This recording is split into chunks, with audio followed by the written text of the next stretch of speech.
Bonjour peuple congolais, je Christian Bola bien membre. Il y a peuple Mokonzi, mais les le toyé pour na koloba makambu vraiment il y a ba deuil donc to kufeli batumi balé il y a minene na mboka na biso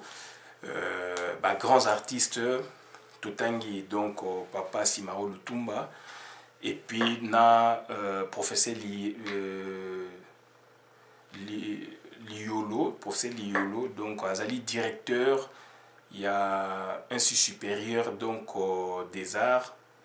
ou Azali Académie, donc voilà, institut de beaux-arts dans l'académie, donc Yepe Atiki Bisso. Il y a un atelier donc pour rendre hommage na bango, bazali ba grande personnalité quand même yamboka na biso, basali makamo minene yamboka na kata mboka na biso et puis donc bazali ki ba fierté na biso. Bazali ba fierté na biso so kei na niveau ya académie donc papa Liolo azali ki fierté monene puisque c'est un scientifique. Oye sikoyo côté donc oye côté donc musical tozali na papa Lutumba Simaro, poète monene ya Congo, akufi atiki biso et donc lelo yo tozali kolela bango et nagovande la mingi aussi donc aspect musical et puis donc chronique là nakomeka ko sala moi correctif par rapport yandeko Mosaka ndenge alobaki nalandi vidéo na ya salaki na le Kechu ndeko le Kechu na benga pe le Kechu pour la bidon je dois répondre quand même puisque a touché moi ba sensibilité moko boye oyo ezalaka te na kati musique congolaise puisque musique congolaise ezali wana batu na batu bazaki donc on a ba kan na bango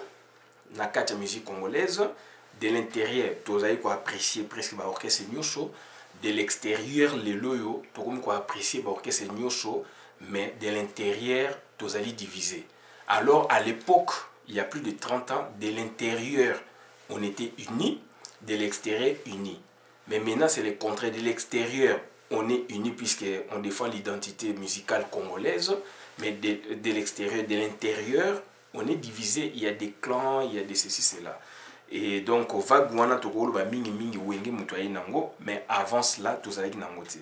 Donc bandeko na ngai papa Lutumba Simaro asali makambu ebele biso tozalaki bana mike donc to apprécier ki musique na ye ba chanson ezali ebele mais to zongela bino na chanson lokola Mandola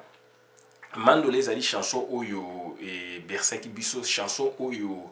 et marquaki biso vraiment tozalaki bana mike vraiment to sepelaki na Mandola makasi. Il y a un autre sabino extrait, il y a poète, na bateau ba ebiete, ba yeba quand même, puisque musique ezali les hauts et les bas. Il y a des musiciens bazali qui donc na likolo makasi et puis au cours il y a vi na bango donc ba kiti aussi makasi, ba mususu bazali na ebandeli azali ki na se et puis aye koma makasi sima, mususu azali ki moyen ti akokenepe kokufa moyen. Donc bamususu ezali komata bamususu ezali kokita donc c'est ça la musique congolaise et donc rares sont les musiciens congolais donc oyo ba kangi rythmique wana donc du début jusqu'à la fin. Donc bandeko na ngai donc tozali koloba puisque toyebi toza ba chroniqueur donc rares sont les musiciens je le répète o babandaki na succès ba kufi na succès et rares sont les musiciens oyo ke donc abandaki na succès te akufi na succès ezape bakara donc oyo pe bazali moyen ti kokufa na ye donc ezali bakakutu mingi donc toya pona kopesa ba explication na mingi te mais ezali quand même ba explication mais tozali aussi ko remercier pe ko féliciter ba chroniqueur o bazali ko sala misala ma ya kitoko avec ba méthode auto bengi archéologique méthode oyo ke azali ko tuna musicien na ba réalité au musicien bombaka mais ezali ko bima et puis azali ko tuna musicien na batu oyo ba vivana musicien ça c'est une méthode efficace méthode dynamique contrairement na ba chroniqueur o azali ya première ou deuxième ère o bazali ke baza ko se contenter na méthode documentaire historique ba komeli bango ye pa zui a stali a komi a bengi musicien wana soit de mauvaise foi puisque a komi grande star alinko ba vérité te yé pas couché ningwana abimisi et ba boucle belé tout à travers le monde ezali na ba fausseté sur la musique congolaise. Na yango to remercier mingi motoloko la Marcel Landou, motoloko la Ado Oué, motoloko la ba musicien lokola donc motolo susu lokola Jano Nenzaou, mais Jano Nenzaou nde to koyebisa ye atika kozala trop pro Jossard. Azali trop pro Jossard alors que Jossard na histoire na bango ezali clair ye moko pa azali koloba ngo l'émission au basel na donc Marcel Landou que dès le Marcelin apesa ki mbongo ba kene ko luka Jossard wana donc Belguide ekufi donc bande ko na ngai man puisque manwa ko loba yango déjà liboso a comprena te tant Belguide ekufi baza ko luka Jossard donc dès le Marcelin il faut pas que nous Jossard petit na bango mo azalaka na batine Harry Mongomedo pe baki no luka Jossard donc petit na bango azalaka donc no dès le Marcelin ndi mutakene ko luka donc Jossard et que mano azali ko comprendre te donc bande ko nanga il faut tout relater ba fait biso tout vous allez ma appartenance na biso quelque part mais quand on doit défendre la musique congolaise puisqu'il y a trop de fausseté artiste au bango ba créer musique wana ba créer histoire ba fait autour rapporter les lots bango ba bebisi yango likolo ya gloire likolo ya lokumu alors que bazalaika ka ba vedette en herbe il y a 20 ans 30 ans 40 ans 50 ans donc ça dit bande konanga il faut tout relater ba fait pour la lobby batu o ba koya bai ba pe kokoma makambu ya solo to remercier mutu lokola musicien lokola Lita Bembo à faire pousser biso na makambo tozali kokoma to remercier mutu lokola Manoko Waku à faire avancer biso na science na biso ya musique na Gina Efonge et puis to baksa aussi ba Cheikh Vuelas bazali ebele ba Juna Janana etc. Donc hommage à papa Lutumba na papa donc Liolo parce que bazala grands artistes au basali quand même fierté ya mboka na biso na kati pe libanda côté papa Liolo toujours voyez ba encore autant vous avez bana mike donc puisque azali na monga fula ozali na bypass ozali ko kene nécessitaire va être oleki arrêt commune ou elandi Liolo ndako ni zali pe exposition zali wana tout ça comme on a étendu que azali ko serve exposition na ndako na ou ben inter à l'époque déjà avant 90 donc c'était des belles époques où tout le monde qui makambo oyo azali pe ko sala donc to zongi mingi na papa Lutumba Simaro puisque ye donc azali alanga nzembo monene a composer ba nzembo ebele apesa ba nzembo ebele mais ye azali mo beti guitare donc mo beti guitare soka composer mingi bazala ba grand compositeur puisque awe ba ko tchaba note place sengeli awe ba pe ko placer ba voix ba musicien etc. donc azali moyembe munene tokoloba neti banzembo neti telegram apesaka papa Wemba na viva je pense et betamaka banzembo lokola monama na 78 79 et ça a succès donc ya sous région ya Afrique centrale oui et matsaka lususu pongo love makasi monama yo elima monama elima mai etc. nzembo kitoko et ça a succès au sakanato et ya nzembo ya papa Lutumba ayebaki ko sala différence na kati orchestre OK jazz bazali ko tikele be espace na moment où Long Makiadi azali na poto akena bango mais ya zongi abimise biso bato lokola ba Carlito na banzembo ya kitoko makasi lokola ba Maya ba ver cassé ya obena ba Pepe Kale ba boye bati orchestre OK jazz timbaza ko beta pour la musique na ye et mata musique ya OK jazz mais tout monaki jalousie ezalaki na entre bango et puis azali na poste munene ya vice-président nakati ya OK jazz et puis ayeko sala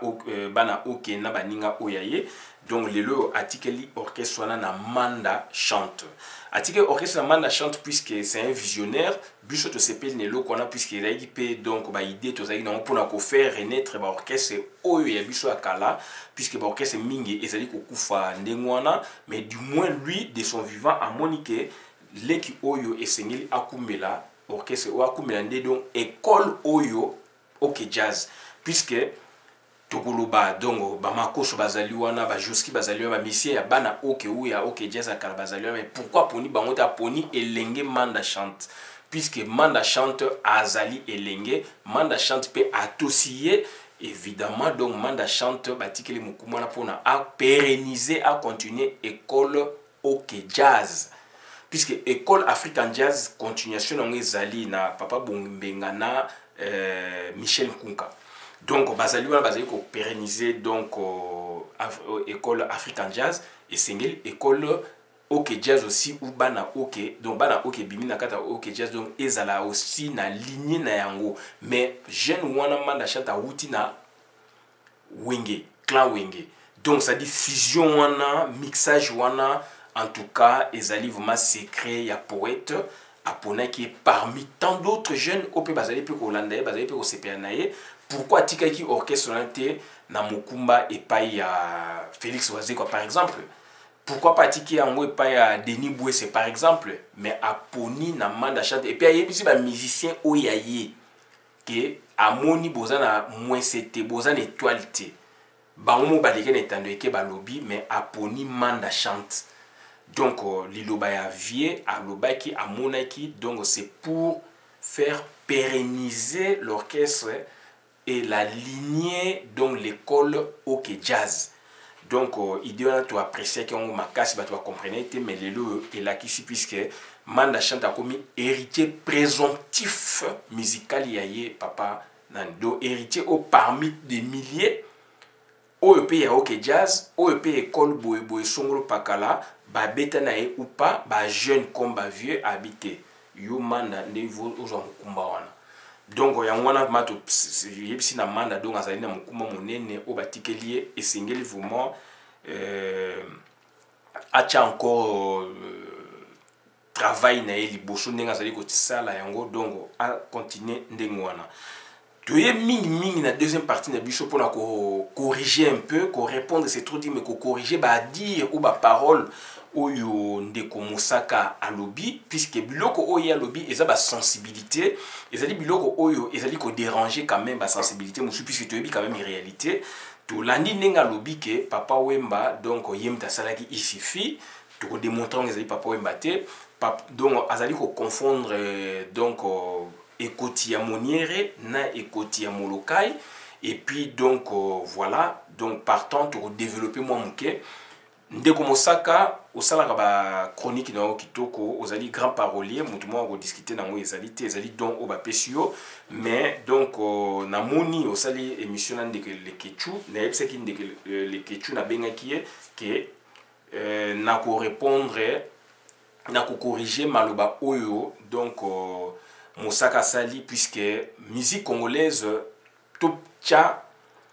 eloko ndeko sali tout tcha ngo na ndeko wana ke tozo eloko ndeko sali tout tcha yango na ndeko mususu ekozala bien te,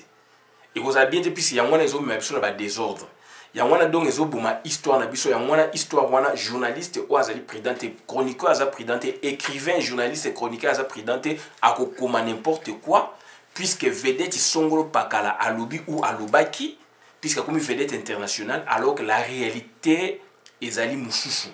Yangona biso ne toyebi réalité wana toyebi vérité wana, puisque to sola pe na ba chroniqueur, to sola pe na ba musicien, to sola pe na ba musicien bazana ba bureau na bango, ba famille na bango, to récolta ba fait, toyebi ke makambo boye ezali vrai makambo ezali lokuta. Yangona toza ko zongela mingi na makambo ya isifi. Donc, c'est-à-dire, sigle on a isifi, c'est pas papa Wemba mta créé ango, isifi, ezali création et voloko na jina et fongi.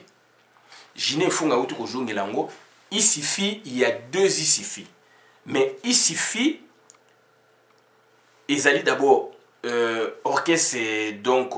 il y a studio oyo et voloko ba créé qui na jina et fongi na katia zaiko. Papa Wemba bazali wana mavoué la somme bazali wana banyo kalongo bazali, mais ba on va créer marque na bango isifi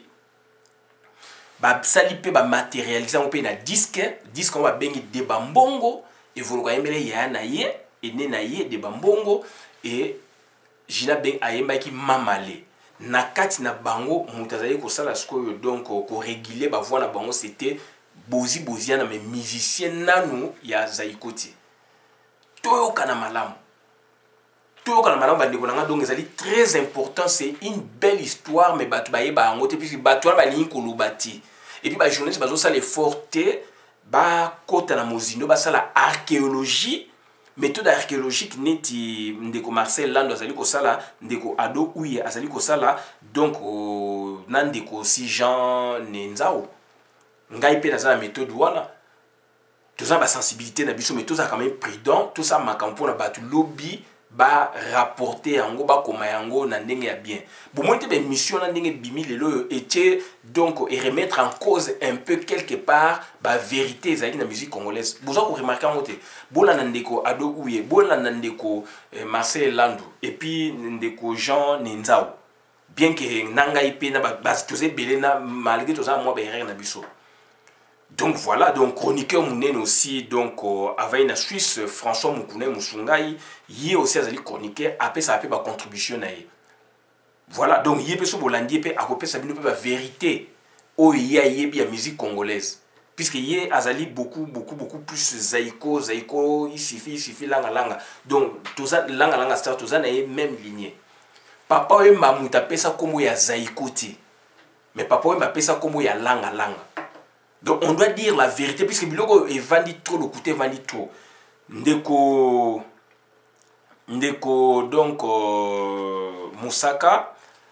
ozali ko sala ba recherche makasi oyebi makambo mingi ya musique ngana to ko kabola mingi histoire ya Zaïko, histoire ya Empire, histoire ya Stukas, puisque ezali ba génération wana o pe yo vivaki ngana vivaki, mais makambo susu peut-être ya Stukas. Il y a Empire, yo ko lubango ko lekanga, puisque ozaiki na juna mumbafu na période songolo pakala. Juna mumbafu azali ko memayo na Stukas na Empire Bakuba. Do ba réalité on a coulisse lem sunga na weba te, mais ngana ko parler aussi na Empire Bakuba na ba réalité on a yebi, mais ba réalité mso ko sa ndeko o eza boité. Yango toza ko loba. Mais Zaïko aussi c'est pareil. Yo ko parler na Zaïko aussi na ba profondeur mususu, puisque vient na bina quartier zali sonnerie. Wa kufa. Donc il y a pas de même comme ça pour fréquenter. Donc net ngai cousin nga c'est lokoka lo bango désiré. Pire evoloko pire papa wemba batu ya Zaïko, batu ya Isifi, batu ya Boeboe a fréquenter ba Luambo, ba OK jazz, ba Freeze etc. Donc lokoka bete un peu masolo et belé ya musique congolaise. Na sola pena Suzy Kassé ya maestro bete ba réalité belé musique congolaise. Na sola ba velete belé to so mo makama ya réalité musique congolaise. Dernièrement na saki donc la salle qui émissionna musicien munene Empire Bakuba solo sita, donc vie pas bete un peu ma solo o e bimaki na musupe en coulisses. Donc bande ko ngai donc ezali ndengwa toza ko se compléter ya mwana azali ko senga na mutu soko yebelo côté un peu de retenue. Donc il suffit ezali marque déposée et voluko et nagina. Et tant musikoyo basali il suffit le coller, il suffit ezali orchestre d'enregistrement et voluko jinane n'expliquer le colonna bozi a ezali na kati babimisi mamalena de bambon boza za na Zaïko te, mais lo connaît bimi bango bamisi mi balon baza bata Zaïko to yesikoyo na il suffit le coller. Ta basalango gymnase à la guitare, basalango mavoué la bozi et voloko et papa wemba vedette na bango c'est voloba la bande a evoloko. Ça c'est l'histoire. Papa wemba a eu comme grande vedette superstar ou star mondiale. Ça c'est bien après tout bien ça une genèse. C'était evoloko. Nous avons porté orchestre pour l'orchestre le Bima face à Simba, face à Stukas, face à Bella, face à Tuzaina, c'était évolu. Chanson na bimisi bango. Et na sepela ki na na Luciana tanga lobike banzembo ya ceci c'est là Eliesa ki bango. Manok pas à langage na période boé batuneke musicien ni pona ye o vraiment qui donc danger koleka na sagesse ne azali kolobango na ba parabole ali na ko ba boété, mais na période boé musicien bo mutazali ko laisse orchestre na période bo musicien mutazali ko laisse orchestre, donc azali ba langage propre na musique ndenge yo donc musaka ozali na kata wenge oyebi pe yango. Donc on développe ma campagne wenge mususu ngana wi ko ba wenge, mais yo yebi encore ma wenge ko lekangai yango nazo ko yebiso makambo ya isifi origine ngezali easy vie Easy V donc landa vidéo oyo manwa kwa sala ki na ndeko Marcel Landu na sekele okomona sekele ezali wana.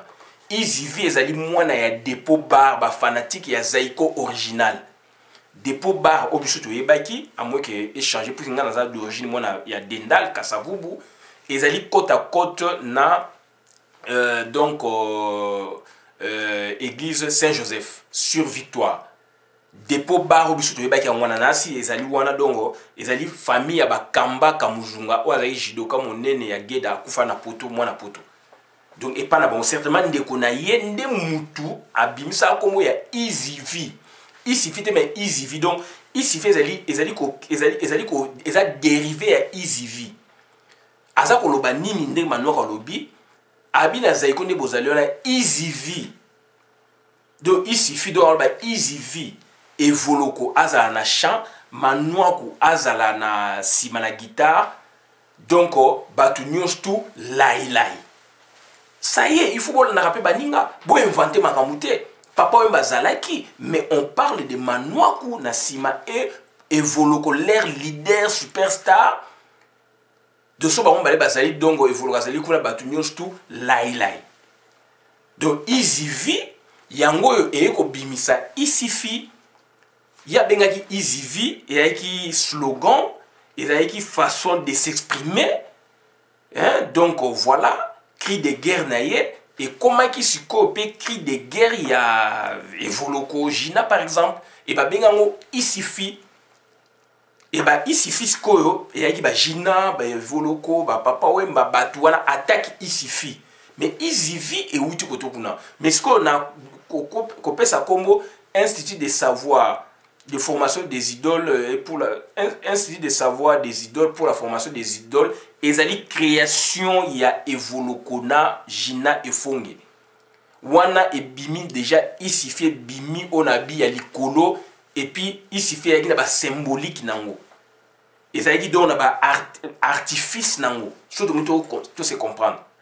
symbolique ou artifice ezali nini Easy V il faut ça ezali ndako evoluka vanda kwa tongi étage na wana yangwana jeza Easy V demeure imagée ya Easy V musicien place avandaka a décorer ngo et il y a ba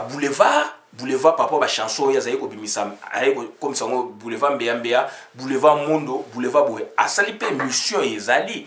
abi tant présenter mutu moya kotala wana mona mo poto azoba atoza kutu na institut abi donc awa ya boulevard boy moyen bomo nango bien zate c'était comme ça to yaki bana mikito okende kuna papa wemba na sali orchestre c'était papa wemba zali na Zaiko déjà Easy V zali evoloko azwaki ndaku na âge ba 16 ans ba parents ba pesi ndaku ba pesi ndaku ya ye a loger ba musicien pour tout ba détail té et donc maki ya Easy V lokole ezalaki et pas evoloko avant ba kende nanu dongo na bansele ba bandaki na ndaku na ye na et pas na yiwana donc et il y a ba symbolique nango Easy V d'abord ba bengi institut et comme il forêt monière comme ya forêt na kata musique congolaise et bima et pas evoloko ezaka wera chanter donc forêt monière et il y a d'abord institut monière et comme forêt monière il y a moi ba bengi Easy V institut de savoir des idoles pour la formation des idoles ezali et loko evoloko to chapena Gina et il y a papa mbate ba on tu na Zaiko nanu ba eko longwa sikoyo donc ba yo sala yo Easy V lokole papa wemba na pour na expliquer ndeko Mosaka papa wemba batike voloko bozi papa wemba Cheikh Vuelas bake ko sala yoka lokole ya bronda alongwe Zaiko a région de bango kuna et voloko yesi bango mutu mo okena koma Easy V puisque ezali komo na ngai to za bana mike na likembe to mona voloko a croiser ma colonna mbea aina suke bele mbea style na ya suki ya Mbea ba pasola awa na Bible puisque ayeba Bible makasi le premier musicien oyo ba bengi azali évangéliste et evoloko et comment depuis longtemps evoloko ayebisi bango albi et puis bon na ba chanson mingi ezali mingi na ba inspiration biblique ayebisi bango oyo ako na Bible na main ayebisi bango oyo ako kende kozwa aomema koma Easy V akobela liboma période na ba musicien bazali kobela liboma mutu moko akenda na komona te bakosala yoka lokole. Donc il y a qui loka papa wemba te Donc il suffit déjà donc les sigle donc dans son entièreté les institut de savoir des idoles pour la formation des idoles. Papa il va s'inspirer nango wana et pas évoluer. Bakabwani évoluer déjà bazali ko lata ba chapeau tout le monde ba photo wana ba lata ba chapeau mais il na ba kombuti. Tu dis que chapeau boye papa bazala ta chapeau le la béret évoluer lata auto bengi moniere. Donc na cadre idéologie évolue kwa bimisi et loko liboso artifice mususu ba benga nini moniere symbolisé na papa Tshisekedi moniere ezali donc chapeau molokai ndeza beret bipoli asalaka émission kala loba ngopi ta ba ina conflit na emene aloba makama beret par rapport ya batangi ya ye kolata beret na emene. Donc ça dit béret yango nde ba bengi molokai et puis ba yo bimisa susu sacoche molokai et puis ba yo baptiser le pango o ya bango na komo ya molokai. Ça n'a rien à voir. On a déjà papa ba donc alongwe yoka lokole tanga longo yoka lokole avant créer yango a créer pe ba biloko na ba artifice on a te azongi na isifi abeta na ba janana lo biango na nini ba beta na ba mère supérieure banzembo ya Koffi Olomide ba arranger yango ba première chanson ba so ba merci ba arranger on evoloko na isifi janana lo biango abi ba yemba na papa we donc ba chant na isifi ya evoloko ba via kasavu ba loba papa we ma présenter quand même evoloko présenter papa we ma bi que moi na ma zongi mouvement bande ko na to confondre histoire te to yeko ba le ma papa Lutumba akufi papa liolo de tout le monde na sembo naza ko répondre par rapport ndeko mosaka ndenga lobi puisque ça ba sensibilité ça biloko to koli nango ezali bien te so lo ba ko déformer makambu ya wera ba ko pesa jibe ya jibe ba ko pesa wera ya koloba na ba musu bazali ba koloba do ba ndeko na ngai to za la sembo do toujours we le loko moko te et puis na kati ya isifi ou forêt moniere artifice monsieur ezali voiture et volokazaka na voiture parmi bango mutel boso joa ki abengango niere moniere voiture niere na lingala na biso ki ndubile ba kinois voiture to bengango niere chapeau to bengango moniere et do ndaku sikoyo nde yango wana dongo institut ou forêt ezali na ba veni ba boye do bango tu bazala ki on evoloko papa bazali ko vanda wana ba ekolungwa nde papa wana nde na donc ceux qui vendent nde ko bimisa pour à proposer ba instrument et papa we malinga été pisa mobulu entre bana yolo na ya matona loba ba vidéo ça fait ba 5 ans.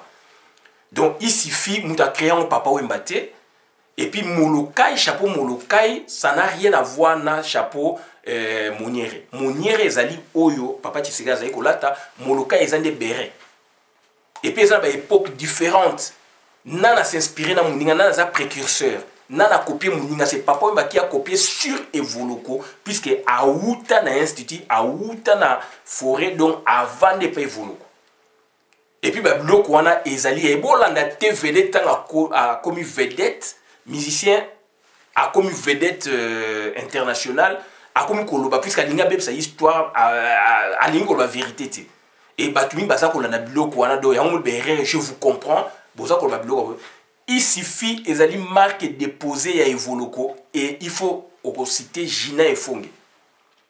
ça n'a rien à voir na papa wema puisque il déjà il suffit ba bimisa liboso et il suffit utina easy vie bolanda manwa kuwaku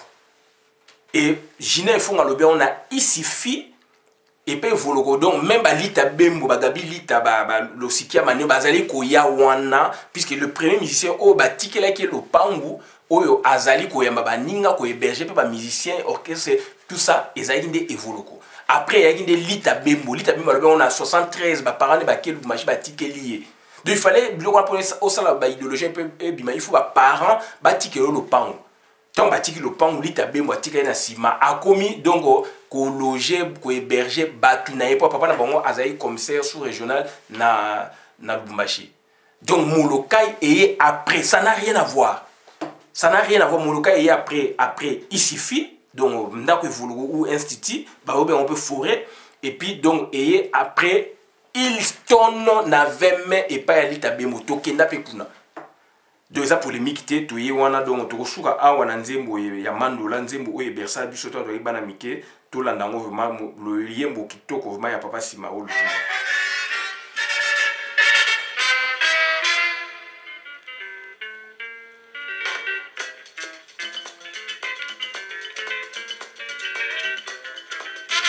nzembo ebersa biso tozali kowela yango na grand frère na ngai na ndako puisque tozali kobeta musique chaque week-end papa ye na style wana pour les disques disque 45 tours après tozokoma ba 33 tours chez nous c'était comme ça tous les week-ends et tozali na bacassette donc ezali kivantardisme ete toza kobamaka molekaki toenregistraka eloko na grand frère na nga Richard Bola toenregistraka na tokowela kutu yango na Richard Bola tozowela donc eleki na radio topike mango toenregistre tokomi kolanda nzembo mandola esalaka succès ya kosakana te eyaki bana bata mbongo baninga bapapa nango bakufa baninga suka eza bongo donc eloko interesa biso makasi na nzembo yango maloba ya kitoko ya pimbo ya poète et papa poète lelo akufi qualité oyo ya bapoésia boye donc ezali su te na Congo eza mawa mingi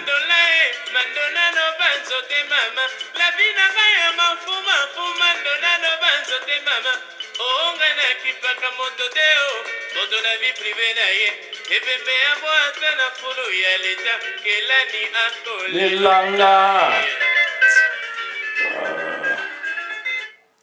bandeko nanga tokozongisa su kote ya suka ça c'est John Poi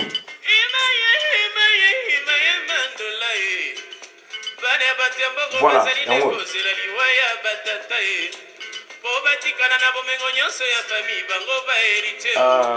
baboyikoyekola na bakelasi bazali baheritier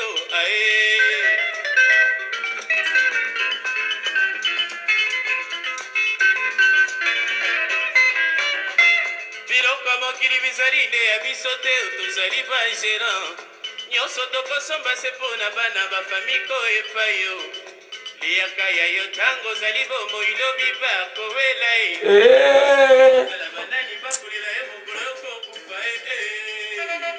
donc voilà bandeko na ngai bamaloba oyo na 81 eningisa Congo eningisa mokili donc c'est ce monsieur qui vient de nous quitter papa j'ai cité papa Lutumba Simao c'est vraiment il fut poète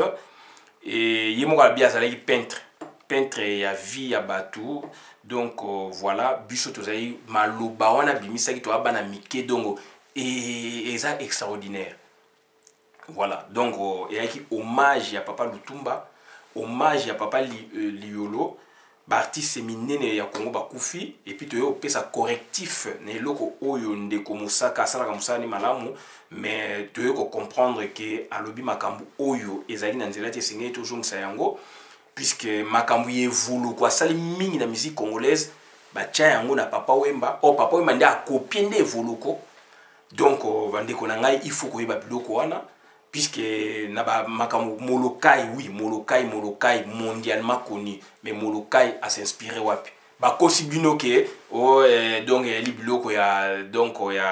ya Fela Kuti tanga kende kuna yaki makambo lokuta puisque papa Wemba auti na Zaiko isifi idéologie et outi kuna outi na isivi o manoka lubaki donc ko bimisa isifi donc yaki ba artifice yaki na ndaku yevulu ko place lelo azali atonga étage wana yaki na ba boulevard donc soki journaliste aye ko interviewer azo sa journaliste fa futa embongo donc il était comme ça donc ça ba idéologie na kata musique congolaise soko ko beta porte atal arana lidusu na mo adongola atola atala rabatu omona akangi so alinga ko so boyete donc okoko ya wana peso rendez-vous pe oyebo beto beti mais bokuta mututi mais azali ko lala ba otalo na kironde na lidusu evolo kaza bongo donc bandeko na ngai donc ezali masolo vraiment donc ce sont des artistes ba idole pour créer ba idéologie ça donc il faut un musicien donc voilà donc Izivi et Boti il suffit wana ya qui donc penser il y a moi na dépôt bar et comme il suffit cri de guerre et puis idéologie musicale yango côté idéologie façonné ba musicien ba jina ba côté na Zaiko ba tomboli biloko wana na bevoluko et pesi biloko mususu et régenter musique il y a troisième génération bon ngana benga ngo 5e génération puisque ba Suzy Kassia bazali ka va bango vie Suzy mitaye sangai ami me bon ba 3e génération après ba Luambo bongo biso to ba vie ba leki nda ba vie on to bet na ba bombenga. Donc voilà, donc Zaïko est à 4e ou 5e génération, voilà, ça c'est une autre histoire. Voilà, donc il y a eu un travail de penser vraiment bah idéologue il y a musique congolaise d'autres replacer la bureau qu'on a place nango. Il suffit Papa Wemba n'a jamais créé il suffit puisque toi bah qui même Akekocha yoka lokole. Toi sali il suffit il y a abimisi lokole. Papa Wemba abimisa kombo ya Zaïko s'il vous plaît. Abimisa kombo ya langa ndenge toyoka. Zaïko ezaka Papa Wemba ti. Zaïko d'abord yaki avec ses na poto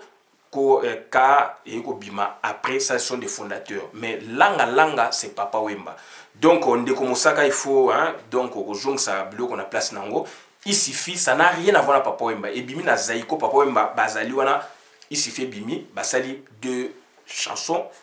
Mamale il y a Gina et Fonge de Bambongo il y a Evoloko. To expliquer ngo maintenant que ça expliquer bien avant et puis il suffit instituer qui na ba symbole nango donc ils ont un ndaku ils ont un véhicule niéré chapeau moniéré Papa Wemba bazaki habité na esprit plus ba vanda qui pe wana ba résident qui na il suffit ba résident qui na forêt ba résident qui na institut avant akino osala viva nae avant que le sala molokai avant que le sala donc abimisa chapeau molokai donc sac molokai. Donc il y a eu un précurseur, c'est Evoloko. Vous ne pouvez jamais parler de Malonowski la sociologie par rapport à la méthode il y a observation participante et participation observante sans parler de Girando. Girando n'est précurseur. Evoloko est précurseur auquel on ajoute Gina et Fongi. Il y a Biloko wana donc Gina et Fongi ce qu'on a angle ce qu'on a skint bani esprit. Mais la Biloko comme ça demeure imagé c'est Evoloko. Et puis Gina et Fongi il faut autant la Gina et Fongi na Papa Wemba na moi créé qui demeure avant puisque et pas Gina et Fongi pe ezali qui 4e demeure ou 3e demeure la musique congolaise à génération pas pour bazo benga na leme pa na qui campus libanko dit il faut tout temps histoire malamu. Donc biso tout au kabwana yo donc makambo ya Zaïko yo yebi na ba anglais boye na yebi na ba anglais boye na wenge to kabwana ba anglais